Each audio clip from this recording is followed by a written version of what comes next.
Hello everybody. I'm happy to be able to talk to you again. It's been a little while. It's been quite a busy winter, what with flus and operations on my eyes and looking kind of like an Easter egg for a while. In fact, I was saying that for a while there, if I had been in a beauty contest with Boris Karloff and Frankenstein's monster, I'd have finished a distant third. But now I'm starting to look almost human again, and it's been wonderful to have people over here. I'm so glad that a number of you will still be coming this year, and I look forward to your visits.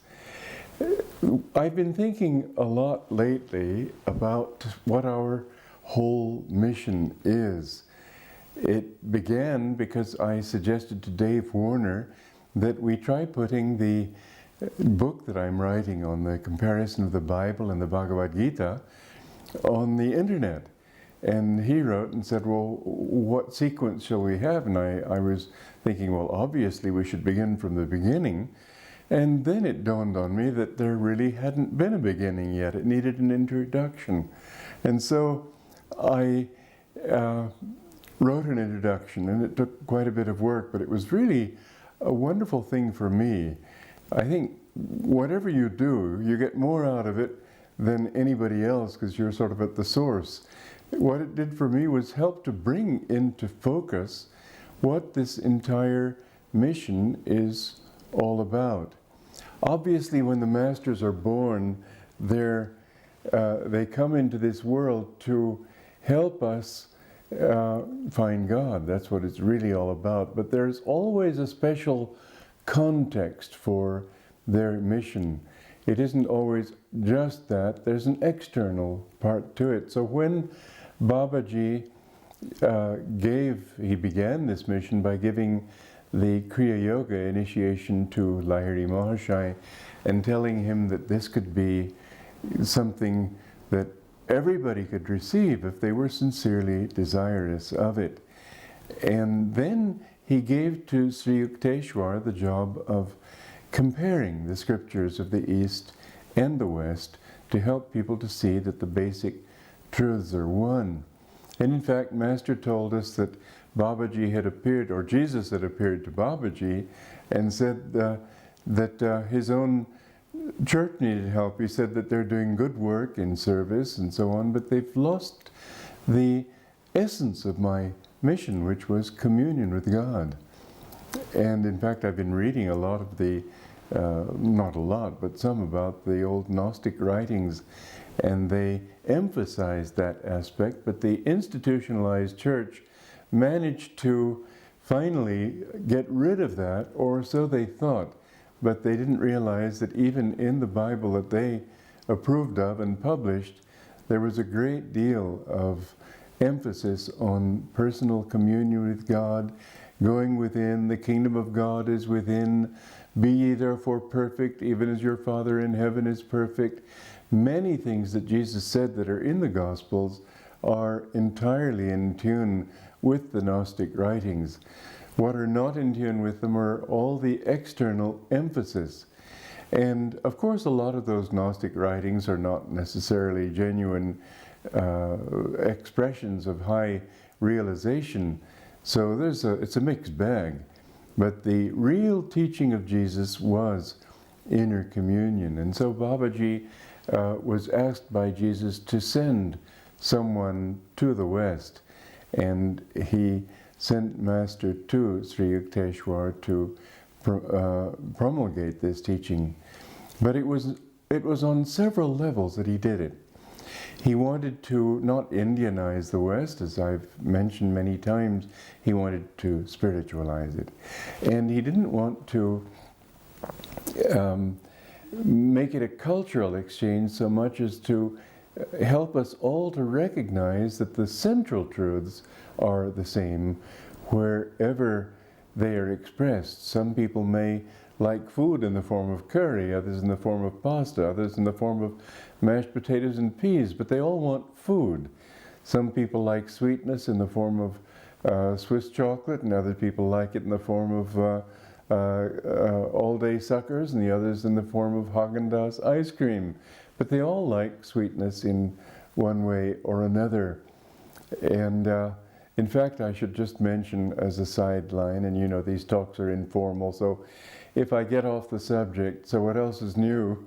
But especially in these things, there was a couple who came here from Torino as they call it in Italy, and they were mentioning the chocolate from there, and I said, oh, you can't mention Turin chocolate compared to the Swiss. The Swiss is so much better. And she said, oh, that's just awful compared to the Turin. So anyway, I was really onto a good thing with that, because ever since then, every time they visit, they bring me some Turin chocolate, which in fact is very good. I'd say probably the best chocolates here are from Turin and Switzerland and Belgium. And depending on your mood at the moment, one is better than the other. But anyway, to come back to my point, we all like sweetness, we all need food, we all basically like kindness, peace, love, harmony, even though we express those things in different ways. And so human nature will express itself according to the cultural differences in a variety of ways, and yet human nature is not really that different. You find that underneath it all, I've often thought that if we were to find some distant planet with life on it, it wouldn't be that different from what we are. Why? Because everybody has an ego. And when you have an ego and you have a body, you're going to want things for the body and things for the ego, and it's all going to come back to the same old mess of pottage that we've got right here. I'm really convinced that there's no place in the universe that's worth bothering about, because it's always going to come right back to being stuck in a little body, like being in prison, stuck in this little ego, stuck in littleness, when the soul wants to reach out and expand. So just imagine a paradise with beautiful climate, wonderful birds everywhere, trees, lovely scenery, people all meditating and chanting to God, and all harmony, no anger, no negative emotions, no selfishness. It's still going to be limited. The very thought of going to paradise, going to a high astral planet, still seems so limiting compared to what we really want, which is omnipresence. That's what the spiritual path is all about. So, but then within that cultural context, we need to accept the basic differences and then try to go beneath them to this same understanding. And so with that thought, Babaji asked Sri Yukteswar to write a book that would help to explain the the underlying similarity between the scriptures of the Vedas, of the Bhagavad Gita and so on, and the Bible, especially the Christian New Testament. And so Sri Yukteswar wrote this book, and it all seems a beautiful thing until you realize that this is a book that practically no one's ever going to read. It's an irony that it's, I used to think, well, gee, if Babaji really wanted him to show and to demonstrate the oneness of these scriptures, then is it really the Master's will that they do it in such a way that it might as well as be in Chinese?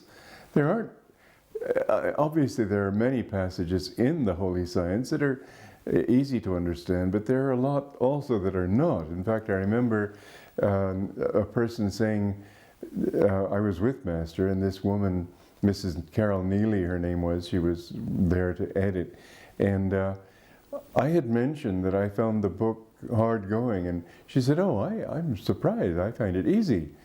And she left the room, and Master turned to me with a wry smile, and he said, even I find it difficult to really get down into the deeper passages. But then I realized in thinking about this introduction that in fact it wasn't intended to bring the teachings out. It was to be seminal. It was to give the sort of basic points on which our masters and our teachers and so on could reach out further. this is really the job of the disciple. We have to, this is what I've tried to do with my life too. You see, here's the truth on one side of an abyss, and you have to reach over to the other side. One way is to simply say that those who are sincere will get those super microphones that will be able to pick up what you're saying. Another way is to broadcast it. A third way is to build a bridge. And in fact, what I've always seen in Master's writing, and even more in mine, because I'm even more coming down to the level where people are, you always have to sort of reach out to that level that you feel to talk to. Master was on a higher level and didn't feel to really explain things carefully. And in this respect, I think I've been helped in having been very full of doubts. I had lots, any question, any doubt that anybody could have, I'm sure I beat him to it. I'm sure I've had it. And so I can sort of put myself in the shoes of people who have all these questions and wondering, yes, but on the other hand, you know, that kind of intellectual doubts. Well, it's been good for me for two reasons. One is that I've overcome it. I don't have any of that now. But the other is that I can really understand where people are coming from who do have it and can help them. Well, to come back to the work that Master and our line of gurus has brought into the world, I see that it's really a process of development. Sri Yukteswar gave the seed. It was seminal. Then Master took that and explained it in greater depth. And what he did, in fact, I remember I was with him when there was a guest there, a professor from Columbia University, and he asked Master, why have you written on just the Bible and the Bhagavad Gita, since you call your church a church of all religions? And Master's answer was very simple. He said that was what Babaji wanted. This whole thing began with Babaji, and it began with Jesus' request to Babaji. Our job is to try to carry out the mission of the Masters and not just concentrate on what our particular guru did, because he was doing it on behalf of the Masters. Really, to understand Master and his mission is to understand Sri Yukteswar's mission, is to understand Lahiri Mahashmaya's mission, is to understand Babaji's mission, and that commission that Christ gave him, that Jesus gave him, to bring these teachings to the West. Now I say that because too often there is the tendency, for instance, Master started an organization, and the tendency is of many people to think, well, the organization is Master. But it is and it isn't. It is to the extent that it furthers this line of development. It isn't to the extent that it takes people's minds away from that line of development. To the extent that we, because we too represent as an organization quite legitimately the line of gurus and their teachings, but if we start thinking that the organization of Ananda, just like the organization of Self-Realization Fellowship, or any other organization founded by our gurus, has a separate importance from that central mission, then we're really missing what they themselves have tried to promulgate, tried to bring into the world. It reminds me of one time Peggy Dietz, who Master told her to give Kriya to people if she felt they were ready. And she said, but sir, what would the organization say? Because they had their own guidelines. And he looked at her, he said, whom are you following, me or the organization? He drew a distinction between the two, because the organization was only one expression of what he was doing. It was not the final word. It was an important word, yes. Final word, no. He did not come to, as some people and SRF have said that he came to start a monastery. Well, that's not all he came to do. He came to bring a teaching. He came to bring a teaching that would be for everybody. He came above all, of course, to bring Kriya Yoga. But he came also to show the underlying unity of the Bible and the Bhagavad Gita, and through that, to show the unity of all religions. I used to wonder, well, why didn't he do what Swami Shivananda did, what Satchidananda did, what others have done also, in the name of teaching the oneness of religion, giving quotes from many religions. And I realized that that just becomes sort of a museum. It's too intellectual. You look at these different displays and you finally agree, well, yeah, I guess they said the same thing, and I guess he said the same thing, and it's all on this level. What you really need is to get beyond this level into a realization that there's an underlying truth. When you get to that, it doesn't really matter whether Lao Tse said it, or Buddha said it, or anyone else said it. It's the truth. It's convincing enough when you see that two of the greatest scriptures both said this. From there you can easily understand that the message is that the truth is inside, not outside. Master said that the religion of the future will be self-realization. He did not mean Self-Realization Fellowship Church Incorporated. He meant the principle of self-realization. I said that once, and I was answered, that's your opinion. Well, I really can't understand or believe or accept that there can be another opinion on that. He did not talk organization. He talked non-sectarian truths. And that, I think, is Ananda's particular role, because there's so often been a tendency to think in terms of just the organization as Master's body, you might say, just as the Christians say that the church is Christ's body. I said to the local bishop here, I'm a Christian. He said, no, you're not. I said, well, it's for me to decide if I'm a Christian or not. He said, no, it isn't. I said, well, you tell me what you think a Christian is. He said, well, a Christian is somebody who accepts Jesus Christ as his only Savior and goes to confession and goes to Mass. Well, I go to Mass because I go inwardly into communion with God. To me, that's Mass. Inner communion is what communion is really all about. And I go to confession because I offer myself openly to God and say, here I am. I'm not trying to hide anything, and you show me what you want. But I remember I was in a church school, and it was an Episcopalian school. It was run by monks, though, in the Episcopalian church. And they had confession, and I think probably most of the boys went to confession. I never went. I never felt that I wanted to open my heart to these people because I didn't feel that they had the wisdom to help me. And perhaps I was a little exaggerated in that way. When I was 5 years old, we were living, as you know, in Romania. And my mother didn't want to send me to a Romanian school because, after all, I was an American. So she tried home study. Well, I'm sure all you mothers and fathers will relate to this story, not on my side of the fence, but on my poor mother's side of the fence, because she said something to me quite simple, like CAT is cat, and I looked at her coldly at 5 years old, and I said, and how do you know? You're not a teacher, you're just a mother.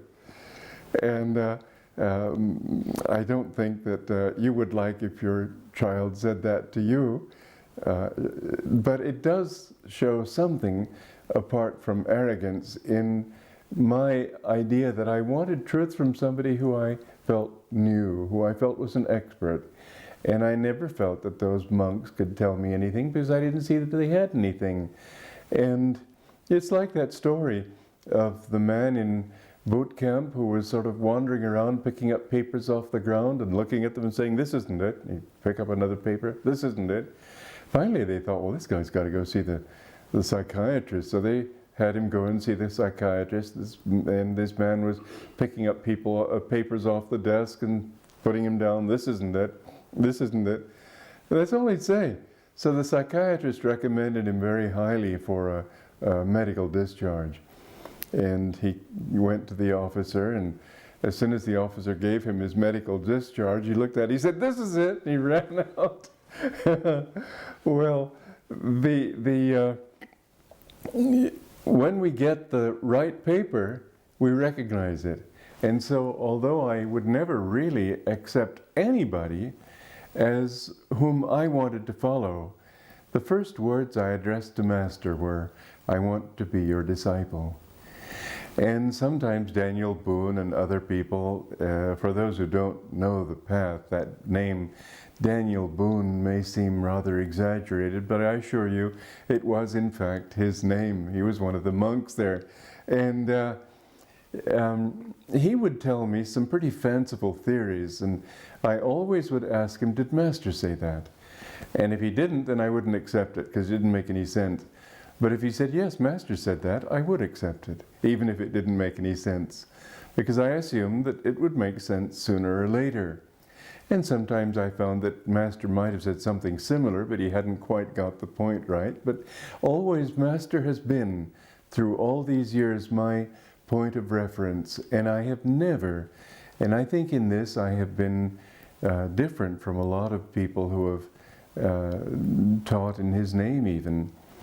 I have never felt that I knew anything if it didn't totally agree with him. He's always been my focal point, my point of reference. I've always tried, anytime some idea has come to me that could this be true or could that be true, my first thought is, what did Master say? Does it endorse what seems to be true to me? If it doesn't, I discard it. I remember when I was working on that book, The Essence of Self-Realization, which was his sayings that I had recorded. I have a lot more, but I just chose those that would fit into a sequence in one book. And at one point there, I realized that the sequence needed a bridge. And of course there were many things that I could remember him saying. And I remember I tried for 2 days to remember something that he might have said that I could insert there as a bridge. And I couldn't remember anything, so I just had to leave it without. Because I don't believe for a moment that if Master didn't say it, it's for me to say it. That's not my job. My job is to try to represent him to the best of my ability. I don't say anything for that ability, but I do say that I can only be sincere to my own ability. And I can only do my best. That I have done. So anyway, Master came and brought this teaching to the West. You know, there was a very interesting exchange that happened one time, that Sri Yukteswar wasn't all that pleased with Master's writing in such a way, for example, as to show that these teachings are good for business. Sri Yukteswar was very much more into just being in samadhi and not bridging that abyss. And so he sort of expressed to Master, did you have to go that far out on a limb with these teachings to make them palatable? And Master's answer pleased him. He said, you are a goldsmith and you work with pure gold, but I am a jeweler and I have to add a little extra material to make the gold hard enough so I can make it into, shape it into jewels, into bracelets and necklaces and so on. And Sri Yukteswar understood, accepted it, and was happy with that answer. Well, that's what Master had to do.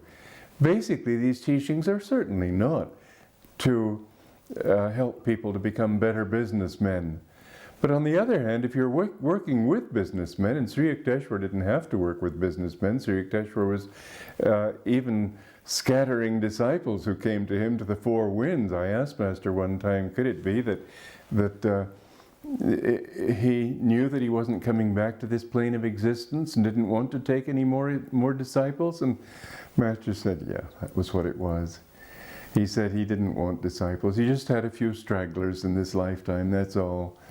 But Master had to try to reach out to those thousands and millions of people. And so he would try to put himself in their shoes, and he'd realize that if they can use their practice of concentration that they gain in meditation to become more successful in the things that are meaningful to them, then maybe they will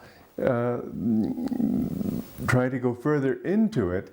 Master said, in fact, that's what the Vedas do.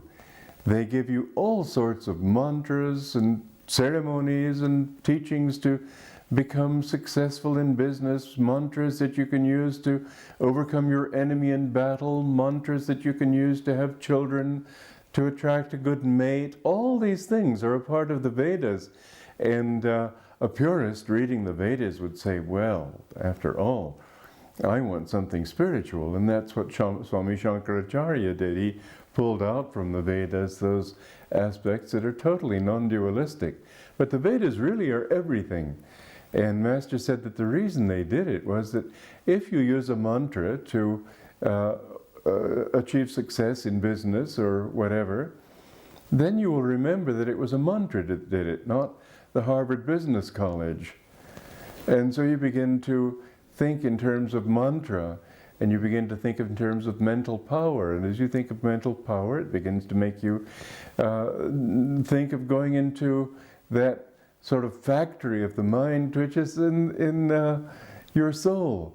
And so bit by bit, many people who began, I remember a woman who came to my class in Sacramento, and she just took the yoga classes. This was back in the 60s, the yoga postures classes. And then when I gave the series again, she took the next series, in the first part of the evening I would give the yoga postures, and then I'd have a break, and then we'd have the techniques on Raja Yoga and meditation.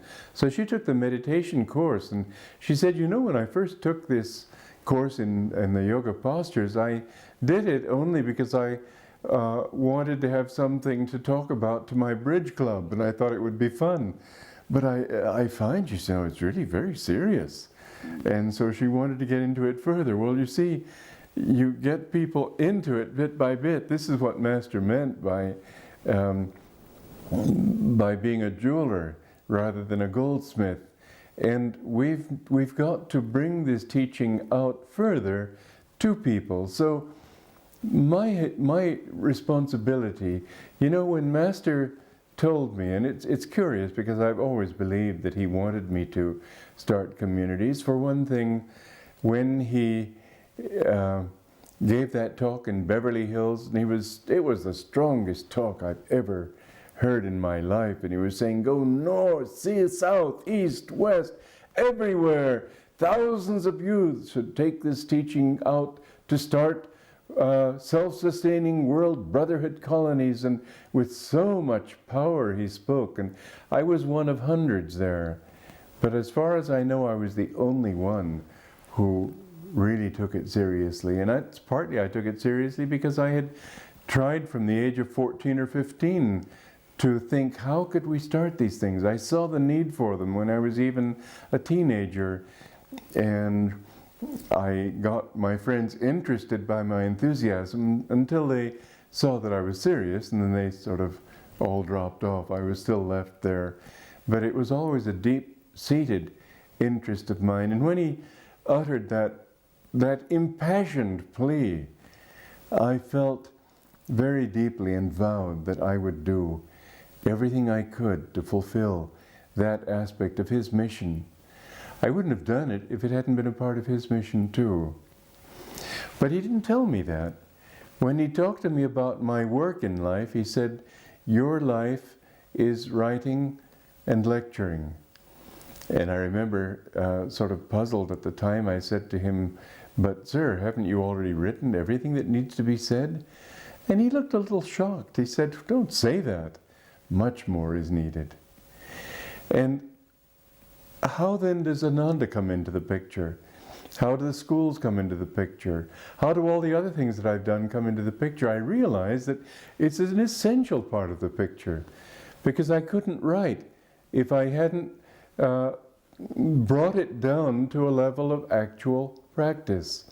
Tried it out, see if it worked.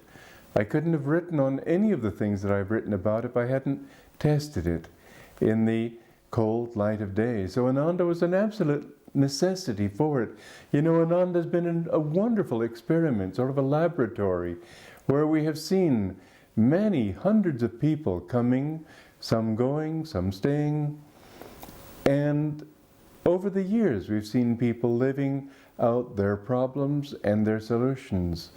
When you see one person, you don't get any clear picture. You can figure that it's due to his personality, it's due to his karma, it's due to all kinds of different things. But when you see many people trying in different ways to improve themselves, and nobody would come to Ananda if he weren't trying to improve himself, and you see it working for some and not working for others, you begin to notice that there is a thread of similarity not only in the results, but also in the cause. Those people, for example, at Ananda who have thought, well, I've got to get my trip together first and then I can think about other people, have never gotten their trip together. Those people who have thought in terms of their problems still have the same problems years later. Those people who think in terms of, well, I've got to find my happiness and then I can help other people to find happiness, because if I'm not happy, what have I got to give anybody else, are not happy 10, 20, 30 years later.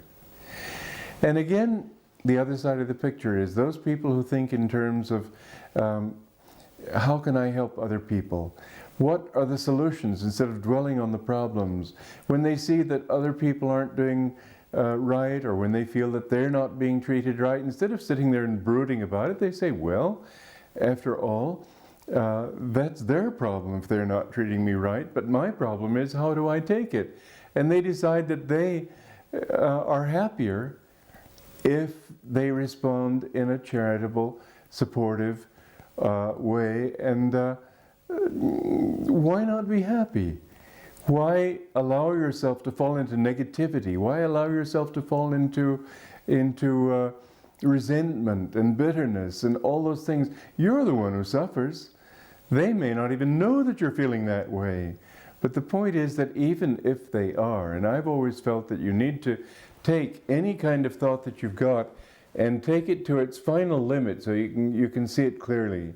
So ask yourself this question. This is the sort of way I've approached these things. What if they are right? What if they really are prejudiced against you, biased against you, trying to keep you out of things so that you can't get a proper position in your work, don't appreciate you, all the thoughts that come to people? Finally speaking, the question arises, am I going to let them determine how happy I am? No. What does it matter what they think? That's their delusion, it's their problem. I choose to be happy. I choose to be kind. I choose to forgive. I choose to love. I've been, as you know, persecuted by my Guru Bhais, who somehow feel that they've called me Judas and all these things. They're the ones who are Judas. They betrayed me. I didn't betray them. Well, that's another story. But the point is, I just don't want to be under the thumb of their opinions. I know my Guru. I know my relationship to him, and I know that basically they are good people, and so why should I sit here grumbling about how bad they are just because they don't treat me the way I think I ought to be treated? Maybe I need it, maybe it's some of my karma. The point is that when we look at the people at Ananda who have decided that they are going to be positive, they're going to be loving and outgoing and forget themselves. This seems to be the final test of all. People who think in terms of themselves, they're always going to suffer in one way or another. People who don't think about themselves are always happy. And you'll see again and again, and that's why I say that Ananda has been such a wonderful laboratory, because you can see these human specimens, not in test tubes, but living it all out. And some of them are rising, and some of them are sort of grumbling along and bumping along, and other people are falling into ditches. And it all comes back to the same basic principles. Every one of those people, they come back to certain principles which, if they've tuned into well, nothing seems to faze them. They get stronger and stronger. If they tune into they sort of bump along, and sometimes they're up and sometimes they're down. If they tune into it, or if they're not in tune with it and fall out of tune with it, then they just sort of fall into a ditch, and they just become negative and full of anger and all the things that some people fall into. Now mind you, even those people are good people, because they wouldn't have started this path if they weren't good. They wouldn't be wanting God if they didn't want to do something with their lives. They're fed up with just worldly lives. They're not bad people, but they've gotten off the track because they didn't get the right attitudes. I'm not going to be pointing the finger at anybody. I'm going to say that in myself and you, in yourself, we have to decide what will work best for us. Now, in my opinion, I think what works best for me is when I'm happy. And I'm happy when I'm not thinking about myself. I'm happy when I'm thinking about how can I help other people. I'm not happy when I think what's in it for me. When I'm thinking how can I help other people, then I am happy. How can I be, above all, a channel for other people? Because you know, there's also a trap you can fall into, a do-gooder kind of thing, where I want to do this for you, I want to help people, get the ego out of it altogether. Let God be the one who is doing it through you, but offer yourself up to Him, not passively saying, well, God, you tell me when you want to do it and I'll do it, until then I won't do anything. But do your best, and then try to ask Him to use you as a channel. You'll find that if your flow of energy is that way, then you grow. So Master came to the West to bring this sense of underlying unity. That was his mission. He started an organization not because he wanted to start an organization. He started the organization to help spread that mission. I remember Taramata saying to me one time, Master said that we are not a sect. Well, we are a sect. Well, so Master said one thing, she said another. Whom do we believe? I think that the thought of sectarianism is something that all religions get into all too easily. I don't want Ananda to fall into that trap. Ananda isn't important. SRF is not important. Truth is important. And so what Master came to bring were principles, not things. We tend to look at the expression and think that is the thing. The particular, you notice the Hare Krishna people, they adopt the Bengali accent of Prabhupada. Well, you don't become like Prabhupada by having a Bengali accent. You don't become like the Guru from just behaving like him, picking up his mannerisms and so on. You don't become like the Guru from thinking in terms of the things that he did outwardly. You try to tune into that spirit and then think, how can that spirit be useful and helpful to other people in new contexts? So I started Ananda really within the framework of what he said, that your work is writing and lecturing, because it helped to sort of concretize it, it helped to make it real, and helped me to really know that I know what I'm talking about because I've seen it work, and I'm not just up in the clouds with beautiful philosophical or theological theories. So these communities were a very important part of his mission, and I have been blessed to be able to serve in that way. The schools are also. But if you'll read all my books, every one of them is trying to bring his central teaching out into practice, into daily life, to show how they affect every level of society. Well, I've written very seminally, also like Sri Yukteswar, but in another way. Mine are much easier to understand in the sense that they reach out to people where they are. But so many things in that, we need to keep on expanding it. It's like a river. If you have branches of the river, it can feed many fields. But if you say, well, the river's going in that way, I'm going to dig a hole and create my own river, then it isn't going to work. Or you might find a well, you might not, but you'll be doing a different thing. We will be in that flow and drawing on the blessings of the Masters if we try to continue in our attunement with the Masters as true disciples, realizing that to be a true disciple doesn't mean just quoting him. Certainly we want to quote him, but it doesn't mean just quoting in this way that a parrot would. You could teach a parrot all the right words, and it would recite all those right words along with saying, Polly want a cracker, and it wouldn't mean a thing to the parrot. You could play a record of the truths that Master taught, and that still doesn't mean anything.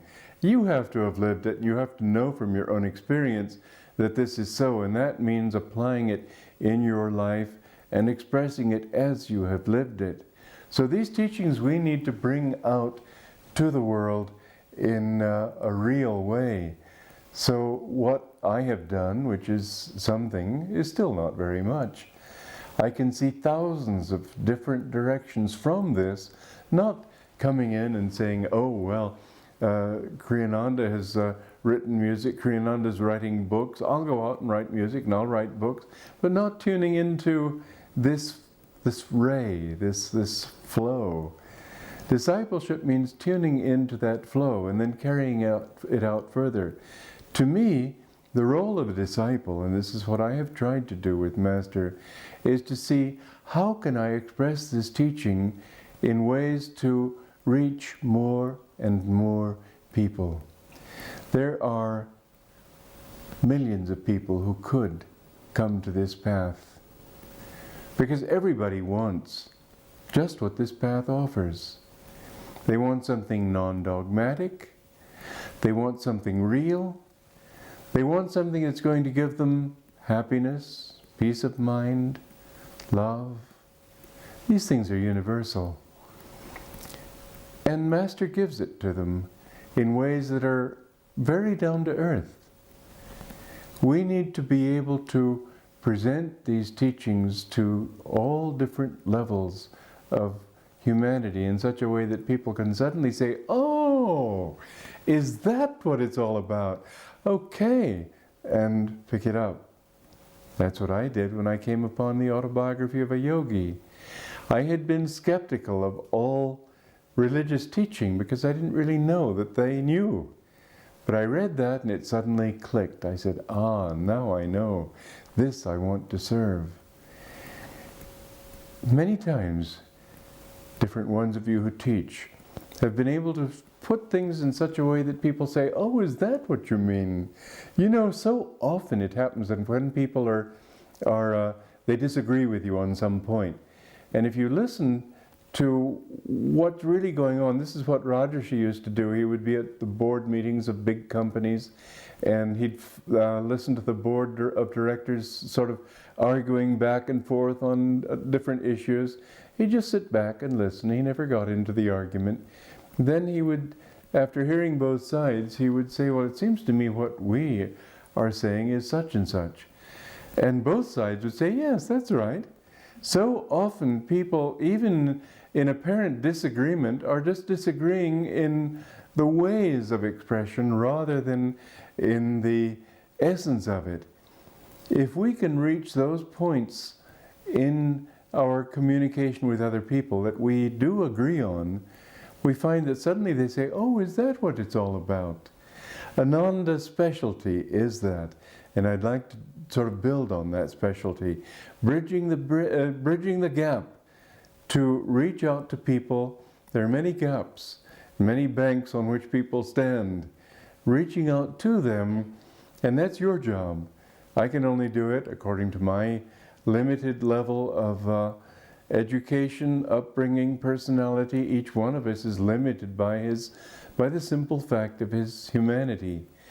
But I'd say one of the most beautiful things about Ananda is its great variety. The many different kinds of people that have come, the many different backgrounds, the many different interests, and each one of those can reach out to his own and help them to understand. So this teaching, which is a small thing in its origins, I think will reach millions, and Master said that it would. In Benares, when I saw first the balcony on which Lahiri Mahashaya taught the Bhagavad Gita, you'd think that there would be thousands listening. You know, that balcony was not big enough for even 15 people. It wasn't a big beginning, a few discriminating people. Master reached many, many thousands, hundreds of thousands. But our destiny is to reach millions. And I don't think we should think small. That's why when the colony leaders were here, and I talked of building our congregation, I said, let's think in terms of 1 million members. I don't mean members who sign on the dotted line and say, I'm a member of this particular force. No. But people whom we are willing to share with, people who are willing to receive what we have to give. They don't have to sign that they're members, wear badges and so on. They don't have to pledge that they will donate a certain amount. People who are willing to let us give to them, that's all I meant. But if they're open in that way, that they're willing to receive what we have to give, call them members. But I think that we can reach many that way. We tend to think small because our experience is small. We don't have to think that way. We tend to think, well, if we want to raise money to meet the needs of the lawsuits and all that, we have to go out there and talk to a few people. How many people are you going to talk to? Even if you had 1,000 people, that's not very many. We have the internet. We can reach people through that. I proposed to Dave Warner he get my radio programs on the internet 5 days a week for a whole year. It would be a wonderful way to reach people. But every one of you can reach out in some particular way if we understand that we're not just representing a little organization, a little place. We're not building Ananda by just getting a few more people at the expanding light. We're not building Ananda if we're even thinking in terms of numbers, although I've mentioned a number of 1 million people. But what we really will do to build Ananda is put out waves of the right kind of inspiration and love, and help people to remember that what we really want to do is not convert them to anything except their own higher self. That is something that everybody carries around with him. We don't want him to join this or join that. We want him to join himself to God. That's what yoga is all about. God bless you.